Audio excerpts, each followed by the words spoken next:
And here we go for the tube. What up, tube? What up, tube? And last, but certainly not least, you ready, Chris? All right, here we go for the show. In 3, 2, 1. Welcome to another episode of Business Bros. What up, ladies and gentlemen? It's Hump Day, right? It is Hump Day. Hump Day. Hump Day. Hernan Cias here, host of the Business Bros podcast, along with my co-host, the insurance bro, James Cias with Pipeline Insurance. And as always, we have another amazing guest planned for you today. Let me go back here. Any lender can help you obtain some kind of loan to help you buy your house, but today's guest will help you actually plan your mortgage. Come learn the difference with our guest, Chris Catania, Army veteran with Guaranteed Rate. Welcome to the show. On, guys? He gets pretty good at that, huh? Yeah, it's not bad. Right? Yeah, it's like he does this a lot. Right? It's like he does it every day. I totally messed up. I meant to do the Guaranteed Rate and then say, Chris Catania, welcome to the show. That's all right. Take two. And Take action. I'm just playing. All right. All We right. don't edit It'll this work. stuff. No, so. we don't. That's We okay. don't. All right, Chris. Before we get started, Welcome to the show, man. Thanks for joining us. Yeah, thank you guys. quick reminder to the guests, 365 pairs of shoes by the end of the year. Guests, I meant listeners. Listeners. Right? But actually, our guest did bring one more, so we're we're now at 202. 202. 202. So thank you for your donation. And if you would like to make a donation, hit James up 619-884-0045 or james@csfirst.com. He'll hop on the Harley right out there, pick up those shoes from you. 37 pairs is the most that he's carried so far. Let's see if anybody can beat that. Bring it, baby. Bring it. All right, ladies and gents. Oh, wait. Last thing. If you want your charitable organization to be featured on the show, we would love to promote whatever it is that you've got going on, as long as it is good for the entire community. So definitely, if you got something, let us know. We'd love to talk about it. Yeah. Cool. So, Chris, welcome to the program, my friend. Hey, thanks for having me, guys. I appreciate it. Dude, I'm getting to know you a little bit before the show. Some fun stuff. Army. I want to know a little bit about what enticed you to get into the Army. I'm going to leave the jokes over here. Yeah. From the Navy peanut gallery over there. It's an interesting question, right? Like, I went in late. We were talking about it before the show. I depped in, or I swore in at 26. I shipped to basic training at 20. I turned 27 at basic training. So, it's just something that I always wanted to do. My grandpa was in the Marine Corps. I always liked the stories that he had and some of the experience that he had from it, and he always seemed to talk like fondly about it. And I got into the mortgage business pretty much right out of high school. I started working as a junior in 2005. I graduated in 2003, so I was going to college, and then I started working as a junior in the mortgage business. And I got to a point with the business where I felt like I could step away from a little bit. I found the reserves, which gave me the other opportunity I never really thought about, that I could kind of be part-time, still keep my civilian career. And I just don't want to die on E. I want to die on E. I don't want to have be laying there and be like, shoulda, woulda, coulda. Yeah. I wish I would have done this. So yeah, I went down, I signed up and shipped off to basic training, and then quickly was like, what have I done? Sounds about right. Yeah. But you do have good memories, right? I mean, my time in has been, I've got to do some really cool stuff. I've been able to go and serve in other countries. Just in February, I was out in Thailand doing some joint work with the Thai government and the Thai Navy, and it's been really cool. I've gotten to go to some really cool schools. I've met some really great people. It's actually, it's been beneficial for my business. Part of some of the transactions that I enjoy working on the most are VA transactions, my veteran clients, and I've been able to just do more of that and kind of educate those guys a little bit more. I make a joke all the time that you go to basic training and they literally give you a class on how to brush your teeth. Like literally they tell you how often you should brush your teeth and what you should do, but they don't talk about any of the other benefits that really matter. They don't go over your GI Bill. They don't go over your VA home loan. So I've been able to provide some value to those guys, and it's been cool. I want to know a little bit about your experience being the older guy. Like, you a lot of these kids get into the military and they're 18, right? Yeah. So they figure a lot of stuff out, like life slapping them in the face. They partying a lot. They waste away a lot of the early years. They buy Dodge Chargers as E1s. Right? Yeah, all these different things that happen. You're coming in, almost 10 years older than a lot of these guys. About 8 or 9 years older than these guys. And what was it like at least, was it like a mentorship kind of? You feel like these guys are going to listen a little more, or they really just didn't care even more? I mean, I like to think that like some of the younger guys, like, saw it as an example and kind of, I got a lot of questions about like, what do you do like at home? You're going to be a reservist. Like, what's your life like? And then you kind of explain it to them. And, I had an established career, I had a house, wife, and, so it was a lot different than what they were used to. So that was cool. I was kind of fortunate. I wasn't actually the oldest guy there. I was like the 5th oldest guy. The oldest guy there was 32. Oh, yeah. snap. How old? What's the limit? I think it's 34 nowadays. Is it? Yeah. Yeah, they changed it. It went up and then it went down. Wartime, it went up and then it kind of came down. And Yeah, I was going to say, I think the oldest guy in my boot camp was like 36 or 39. yeah. Really? So it went up during wartime and then they throttled it back down So I once can they join? did the drawdown. Yeah, you should. Damn, I'm 37. I'm like, Bad idea. 37 years But- old, traveling overseas.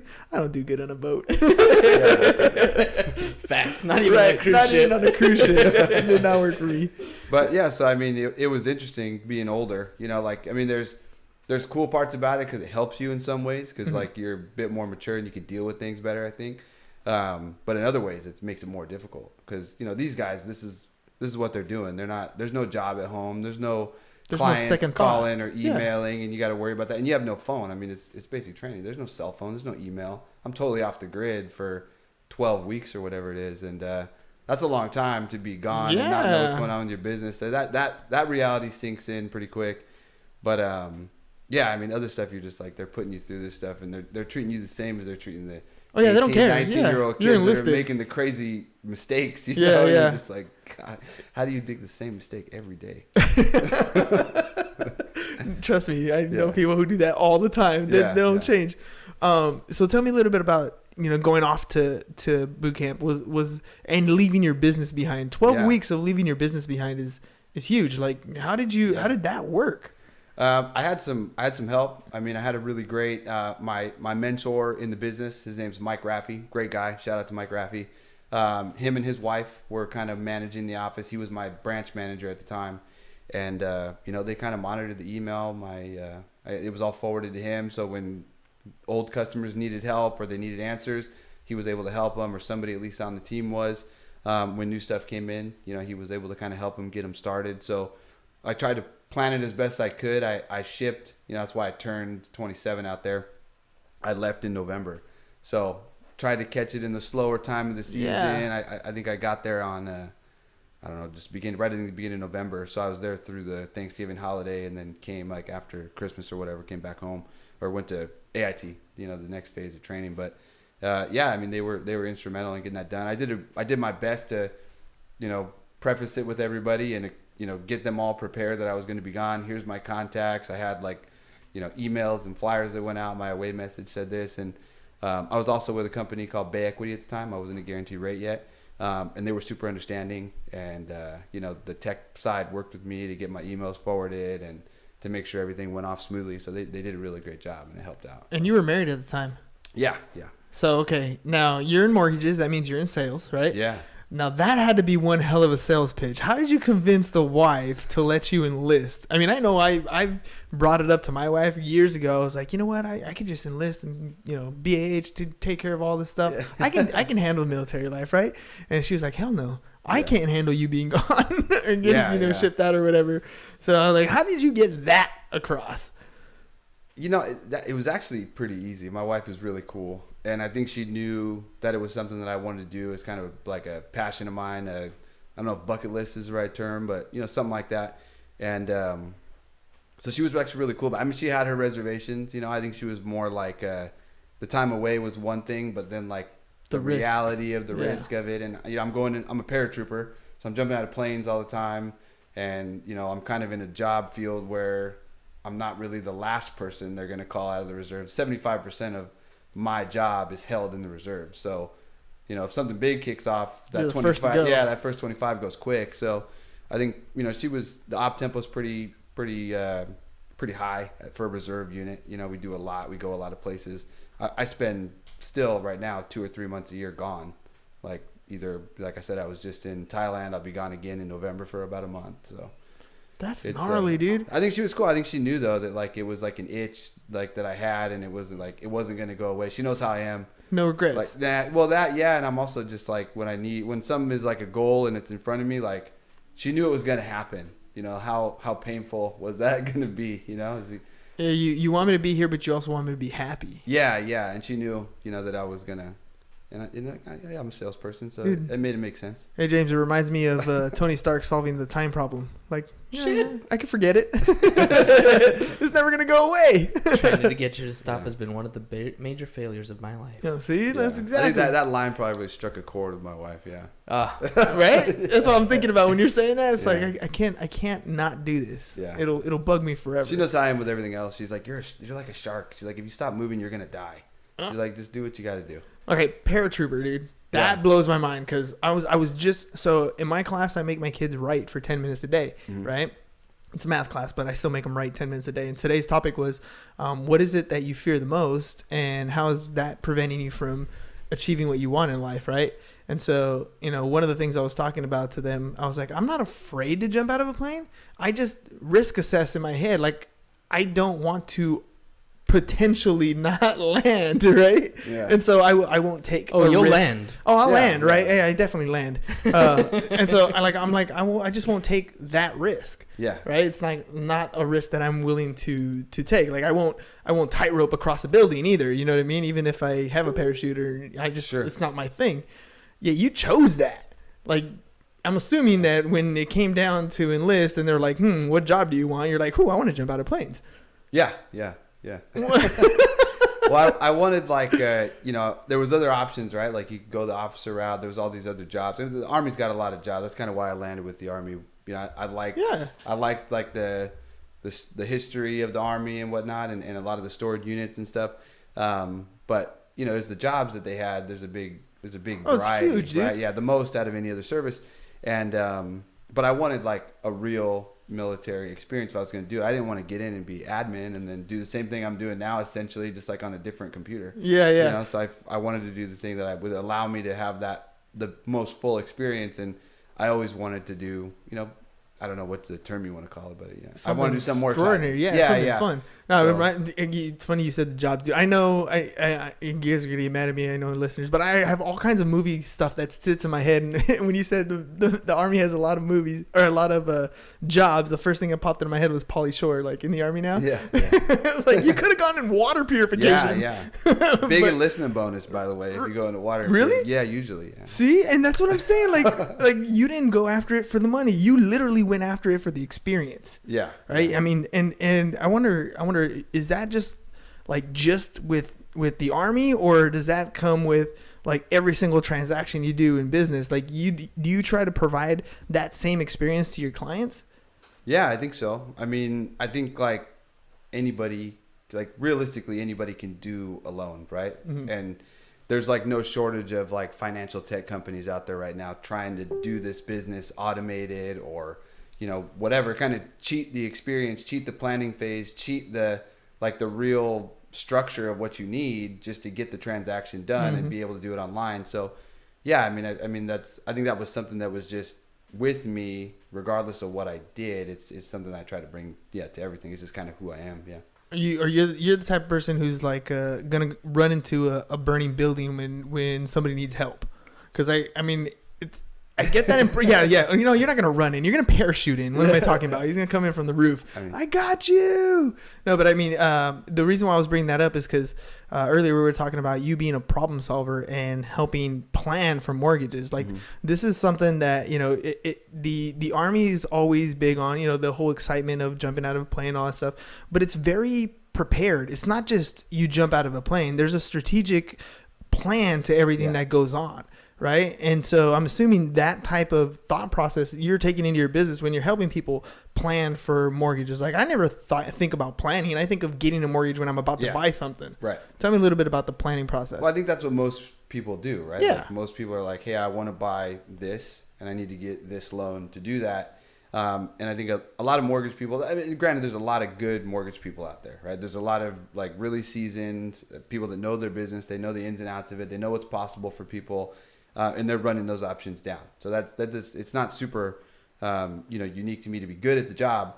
But I think what a lot of people aren't talking about is 90% of people, I would say, there's another goal, right? That there's something they want to do later, especially first-time buyers. Mm-hmm. First-time buyers is a huge part of my business, but there's usually a plan, phase 2, phase 3. This is my starter home. Right, I want to buy this. I want to buy an investment. And maybe those are things in the back of their head that they're not really looking at as a reality, because right now they're doing...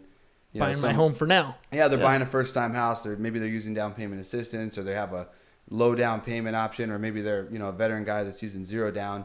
So that kind of seems like a pipe dream, but you can really kind of limit yourself if you do these things wrong and you're not planning for the next stage. Mm-hmm. So it may not mean that something is going to be greatly different on this transaction, but it might. It might mean that we do things a little differently this go around, because we know in 2, 3, 4, 5 years from now, we want to do the next thing, and we want to make sure that what we do today is setting that up. And that makes sense, because something that most consumers don't understand is that the average life of a loan is 7 years. Right. Like in 7 years, you're either going to sell it, you're going to refinance it, sure. You're going to, whatever's going to happen, something happens normally in the life of a loan in 7 years. And so if you are proactively working with your lender to say, look, this is what I plan to do in 7 years. If the market goes up, I plan to take money out and pay off my credit cards. I plan to buy a car. I plan to go on vacation. I plan to buy a rental property. I plan to sell it and move up. Right. Maybe it's a 1031, whatever the situation is going to be. I'm going to plan on doing this. Mm-hmm. And that makes a huge difference in how you structure something. How much time do you spend with your clients to just sit down and go over that sort of stuff?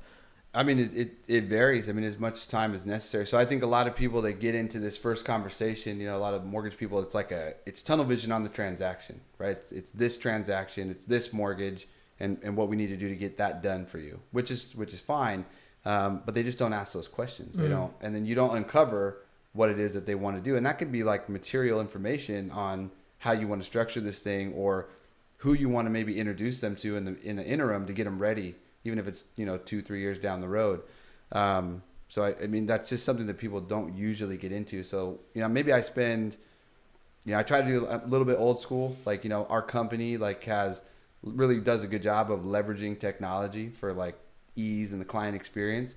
But I still have an HP calculator on my desk, and I kind of taught, it's kind of a throwback to the old school. I still use it. I still try to do some of those buyer consults, or as many as I can in person. Try to have the clients come into the office and sit down. I think different things come out in the conversation, and different concerns, different goals come out in the conversation when you can do it face to face, or when you're asking the right questions, even if it's over the phone, about what they want to do next. That conversation is different. So timing wise, maybe it's an hour, maybe it's 2 hours, but however long it takes to get there with people. Right. Yeah. Well, let me ask you, it seems like you build great relationships with your clients. Once the deal does close, what kind of stuff do you see in your industry of mortgage professionals continuing the conversation with clients afterwards? Yeah.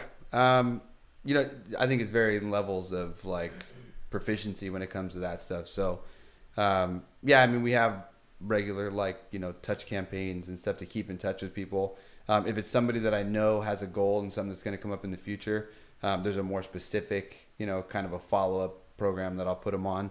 But for the most part, I keep in touch with my clients. I call through my database and I talk to people just like normal. I know what's going on in their lives. Those conversations and those planning sessions, you start talking about the kid, you start talking about soccer, you start talking about the job, or, what's coming up next, the vacation. So, you just call and touch base on that stuff, so people know that you're listening and you care about them as an individual and as a client. So yeah, I wanted to know what you guys do, mainly because of the way that we're structuring our insurance company. Mm-hmm. We're looking for mortgage partners, and one of the value props that we're adding to them is, look, if you use us for your homeowners policies, we have to continuously keep in touch with your client. We're going to call them again after we close a month later and be like, hey, we got your homeowners policy. If we can get your auto policy, we can get you a discount. Mm-hmm. By the way, have you bought a new car recently? Are you thinking about buying a new car? And then, as they get to the renewal, whether it's quarterly, 6 months, annual, whatever, we're going to consistently call them and we're going to ask them. We have a script that we're developing to ask them certain questions and things like, hey, the market changed. Have you considered refinancing so that maybe we can look at your homeowner policy again? Are you considering selling your home? Did you buy a new car? All these different, did you acquire debt questions, or are you considering changing lifestyle questions, so that when a partner like you comes on board with us, when those answers are yes, we can reach out to our mortgage partners and be like, look, there's a potential opportunity here. You might want to reach out to this client. Yeah. I mean, it's super valuable because I think, people are going to change cars more than they're going to change houses for the most part. People are going to, change insurance or make plans, or they're going to increase their coverages or whatever the case may be, probably more often than they're going to apply for a mortgage. So exactly. You might be interfacing with them about that change before I am. So, you might be able to circle them back to me. It makes sense. But I mean, I'm just asking, like, as a mortgage professional, would that be of value to you? You know what I'm saying? Like, I mean, it would make sense. The question we always ask our professionals that work with us when we first talk to them is like, is your insurance partner providing you that business relationship that, like, it's always like a one-way street. Like, you got the mortgage guy hands over the insurance, but there's no connection there. Like, you guys should be working together. You know what I mean? Like, there should be a way where this one client is retained. One client alone has so many things that they have to spend on the financial sector that you should be working in a symbiotic relationship with those types of things. Your tax professional, your mortgage guy, your real estate agent, your insurance broker, they should all be working that same client together. Yeah. And symbiotically asking questions on a regular basis. So that client already knows, like, like almost I don't want to go with the Allstate pun, but they'll be in good hands. You know what I mean? And these hands are together with a group of people. And that's kind of what we're trying to build. So I was just kind of wanted to get your opinion on that. What you thought about that? Yeah, so, like, without giving away too many secrets out there, I don't know if there's other mortgage people watching, but so we give, like, part of the process is, there's going to be other key, advisors or financial advisors. There's going to be CPAs, stuff like that we need to work with during the home purchase process. So, my team and I try to do a really good job of connecting with those people and kind of building a relationship. One, so that we're all on the same page and we all have the same understanding of the client's goals, right? It's important. But yeah, insurance is definitely one where, you could bring them into that circle a little tighter. And we try to do that as best we can. But again, there's varying levels of 100% mortgage guys. There's varying levels of insurance people. Exactly. So some people don't understand that. They could care less, Yeah. And that's one of those things. It comes down to marketing brand. It's one of the reasons why we have the podcast like this. We want to build those relationships. We want to get to know you. I mean, you said it yourself. Once you start talking to that CPA, once you start talking to that person, you want to keep them close knit. You want to be able to bring them value just like they're bringing you value. And at the same time, if I ever needed my tax returns for a particular client, it's like a quick phone call away. Let's get those docs in, whatever we need, and you're off and rolling. It's all in the benefit of the client, but we all can work together. So yeah, dude, I like your story, man. Everything from jumping out of airplanes to helping people do mortgages. That's impressive. That is definitely not my lifestyle, but when I see somebody, taking on the world like that, I'm truly impressed. So I appreciate it. I mean, for me, it's just like it's a pleasure to do it on both sides. I was real appreciative of being able to even go into the Army. Being like older guy, I didn't even know what to expect. A client of mine is a recruiter. He's still a buddy of mine out there today. He's a recruiter, and that's like kind of how I did his transaction. I helped him buy his house with his VA, and I was talking to him about it, and he goes like, "Why don't you go reserves?" And that's kind of how the conversation started. So. When I didn't even know if that was going to be a real reality. I didn't know what age restrictions were or if even it was something that was going to work out. So, so I'm honored to be able to serve. I appreciate the How about the physical aspect of it? Like, do you have to maintain like certain physical? Yeah. I mean, some people joke that the Army doesn't have the same physical standards. I saw him pull the mic closer. Let's see what these physical standards supposedly are. Yeah. No, I'm just kidding. No, really, Says what are the they? Navy. Yeah. No, I mean, yeah, you gotta you do your standard stuff, right? Like, so every unit is gonna have its own understanding of what that means. So there's like the minimum requirement, and then there's gonna be like the airborne standard, which is like an actual. You got to perform a little bit higher. And then every unit kind of has their own like matter of pride. So I've been fortunate that I've been in some units that take a lot of pride in that, and so they don't really tolerate you being like a PT failure or something like that. So yeah, I mean, but nothing is like well, I know it's different. Hard. Yeah, I know it's different for each branch, and it also varies by age. So like when I got out, I was given, I think, a little under 15 minutes or 14 minutes to run a mile and a half. 14, yeah, to run a mile and a half. But I was like doing CrossFit and doing all that good stuff, so I was running it in 10 minutes. What do they got you guys? And I think with Marines, it's like 3 miles in 18 minutes or something crazy like that. I don't know like all the like what the minimums are like to hit the minimums. I don't know. So like for us, 90% or 90 points in each category is like that's what you're shooting for, right? It's 270 out of 300.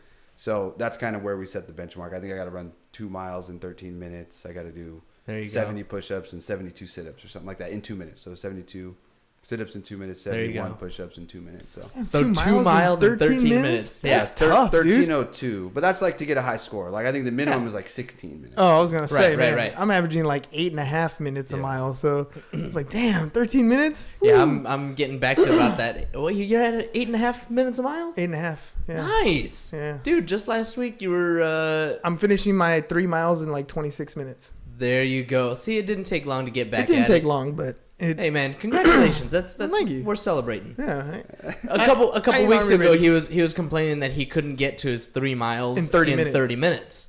So it literally that was like 2 or 3 weeks ago, but now here he is, 8.5 minute miles. Yeah, it's pushed. I mean, any miles in any minutes is more than it's most for people sure. are doing, so, yeah. That's definitely for sure. There's truth in that too. Yeah. Well, all right. Well, let's do the Ask the Bro section. What do you say? Yeah, that sounds good. So. You can ask us anything you like. Here comes the Navy joke. Oh yeah, here goes.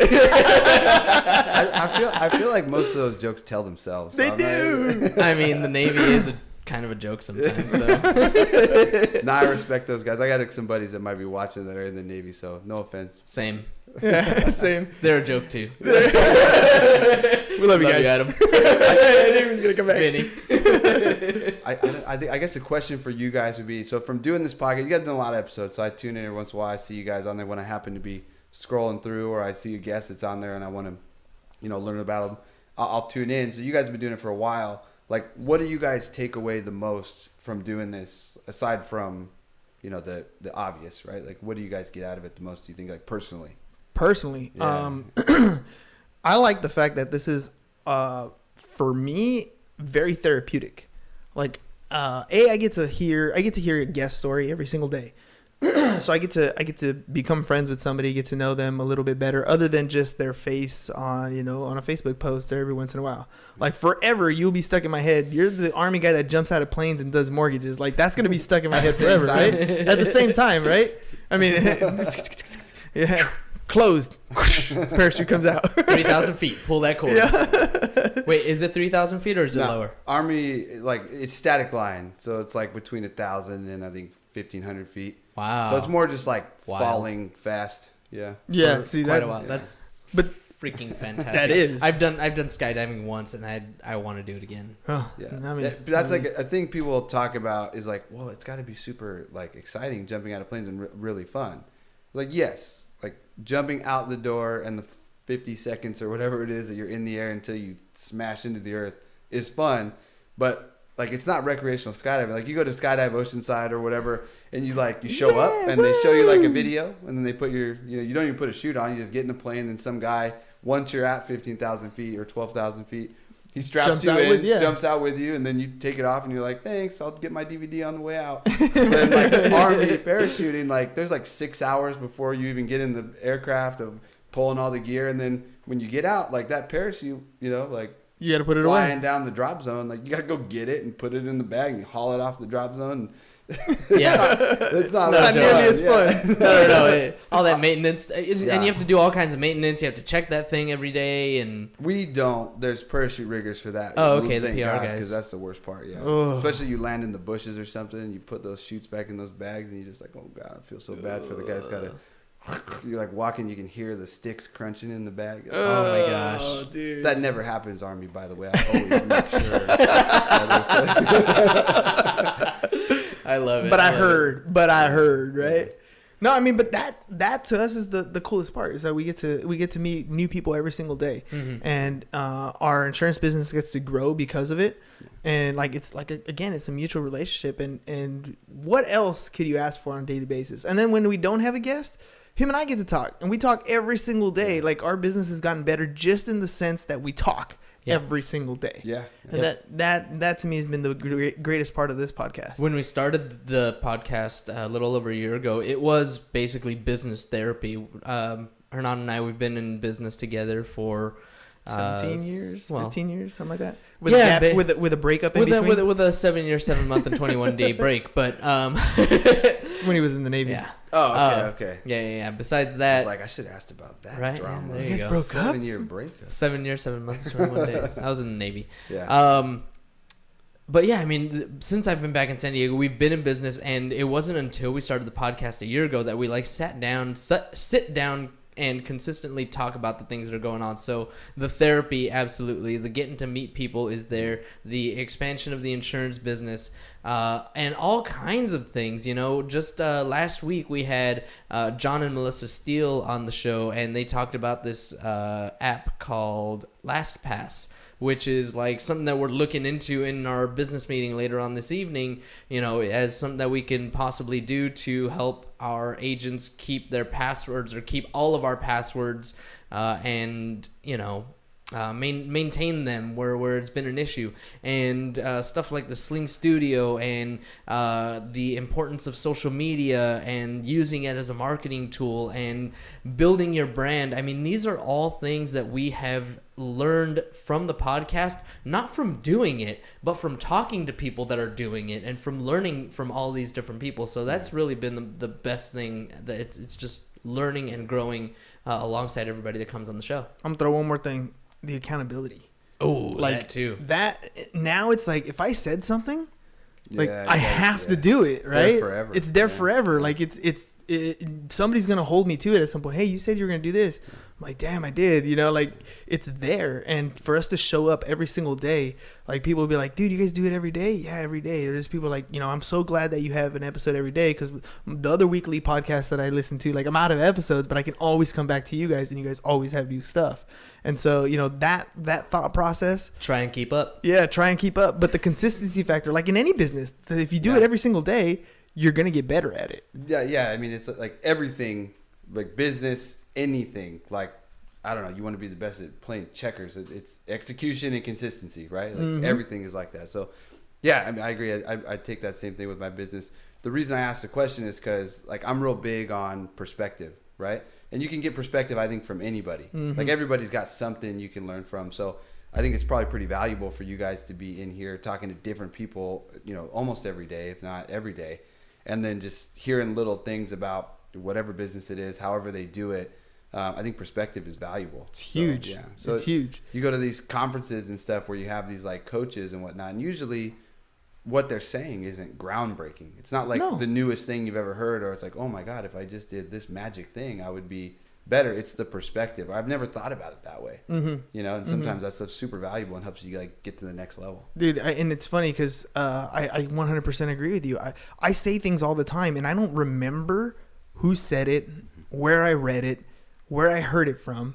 I just know that it sunk in with me. Right. And it made an impact in me. And then when a situation arises, like I come out with it. And almost everything I say, I feel like it's not my own. It came from somewhere. It originated somewhere else, but it's become part of who I am.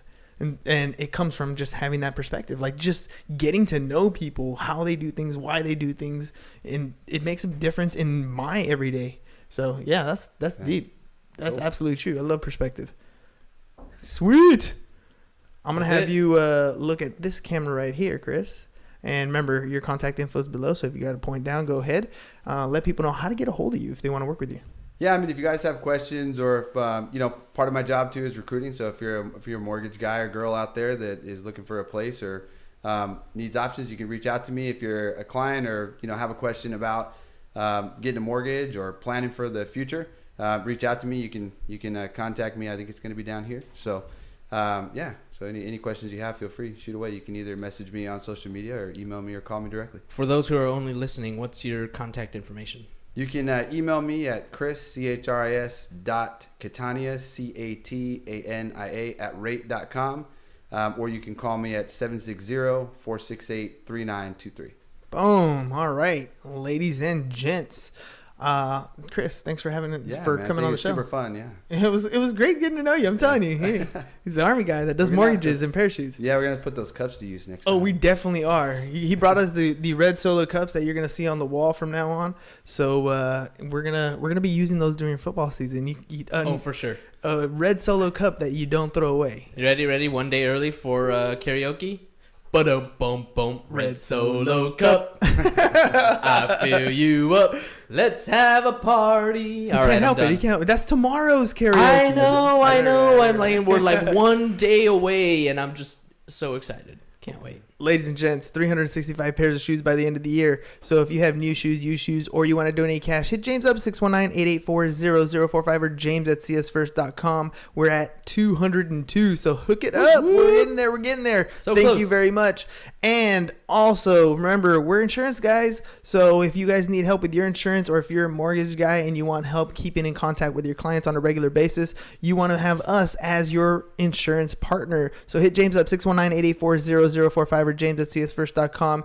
If you want to send referrals over, there's a link in the show notes. Need insurance, click on the link. We'll help you out. And if you have any charitable organizations that you'd like promoted on the podcast, reach out. Hernan@csfirst.com or 619-884-4915 is my number. That's all we got for you guys today. Peace. Bye-bye. And I'm out. All right. Thanks a lot, Chris. Appreciate you. Thanks, Yeah, man. Facebook. We love you. Dude. Sorry. That was fun. Yeah, that's cool. Thank you.